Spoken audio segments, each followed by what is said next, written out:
Yes, Bombo Ever, Bombo Genesis, ida palakas ng Association of Southeast Asian Nations Kagasiad ang hakbang para sa pag-ibayuhin ang koordinasyon sa rehiyon at mapanatili ang katatagan sa gitna ng lumalalang kawalang katiyakan sa pandaigdigang ekonomiya.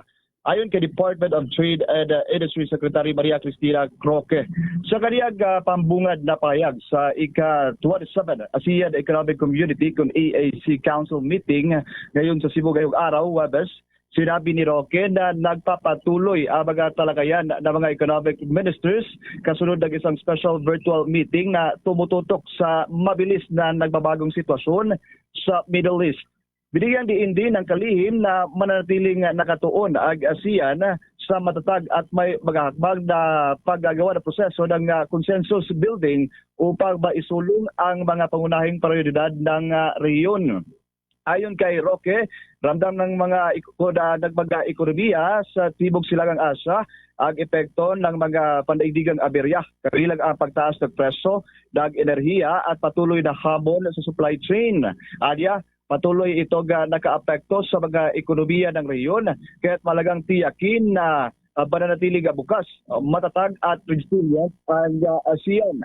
Sa kabila ng mga hamon, tiniyak ni Roque na itutuloy ang ng BLAC ang mga pangunahing inisyatiba gaya ng ASEAN Digital Economy Framework Agreement, kasabay ng pagsisimula ng implementasyon ng ASEAN Community Vision 2045. Ating pakinggan ang bahagi na payag ni DTI Secretary Maria Cristina Roque.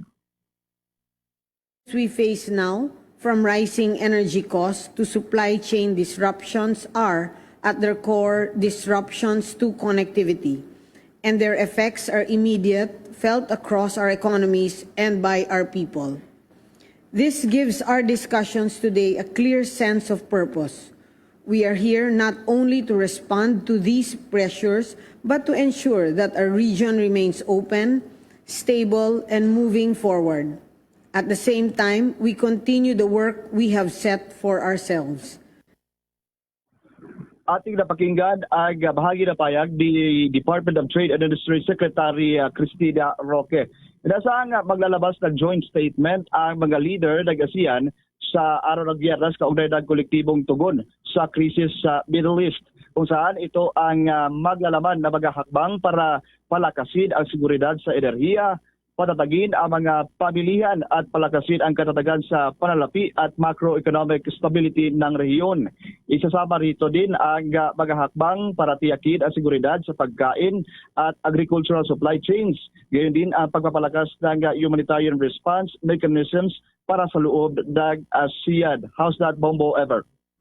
Okay. Sige, siguro update lang tayo doon sa feedback naman ng mga bisita natin ngayon diyan sa may bahagi ng Visayas area. Feedback doon sa hosting ng Pilipinas initially after ng pagdating nila diyan, lalo yung mga leader ng iba't ibang state. Ngayon, Bombo Genesis na patuloy na mayroong ginagawang pagpupulong ang iba't ibang leaders ng ASEAN, most especially ginaganap ngayong gaganaping BIMP Yaga, Bombo Genesis na gaganapin pinanguluhan ni Presidente Bongbong Marcos, isang special summit ang BIMP Yaga ng Brunei, kasama ang Brunei, Darussalam, Indonesia, Malaysia at Philippines. Nag-consist ito ng ating growth area. Ito ay bahagi ng 48 ASEAN Summit na naglalayong palakasin ang koneksyon at pagkulumiyang kooperasyon sa Southeast Asian region. Kasama din ito si Presidente Marcos, sina si Brunei Darussalam Sultan Hassanal Bolkiah at si Indonesian President Prabowo Subianto at Malaysian Prime Minister Anwar Ibrahim, Bombo Genesis. Wala naman silang reklamo so far doon sa hosting natin. Pagkain, hospitality ng mga Pilipino, wala namang ganitong reklamo, Bombo Nathaniel.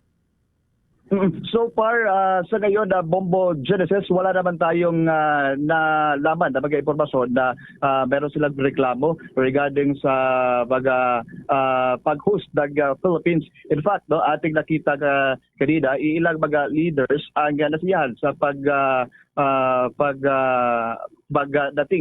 sa airport, sa Mactan International Airport, nakita nila mayroong baga presentasyon katulad street dancing ilang baga festival dito sa Cebu, Bombo Genesis. Okay. Thank you so much. Maraming salamat. Ingat kayo dyan, Bombo Radio Cebu.